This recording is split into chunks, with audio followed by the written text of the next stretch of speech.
அவ்வளவு கட்டுப்பாடுகள் இருக்குது. அந்த கட்டுப்பாடுகளோடு வாழ்கிறவன் தான் உயர்ந்த சத்குணம் உடையவன் அப்படிங்கிறார் இங்கே நூலாசிரியர். அவன் தான் இந்த ஜோதிட கலையை பயன்படுத்துறதுக்கு, இந்த ஜோதிட கலையினால் மற்றவங்களுக்கு வழிகாட்டுறதுக்கு அவனுக்கு மட்டும்தான் தகுதி இருக்குங்கிறார்.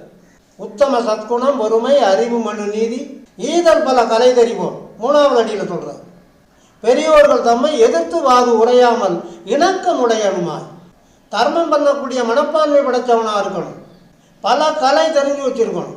வாழ்வியல் கலை, அறிவியல் கலை, ஞானக்கலை, சோதிடக்கலை, ஈதல் பல கலை தெரிவோம்.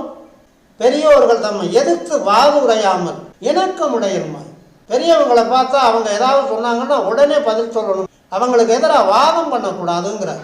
எதிர்த்து வாது உரையாமல் இணக்கம், அவங்களோட அடங்கி போகணும். அவங்க சொல்கிறத பணிவோடு கேட்டுக்கணும். சீதம் நிறை மதி போலும் அமுதம் மிகு வார்த்தை, அன்பா பேசணும்.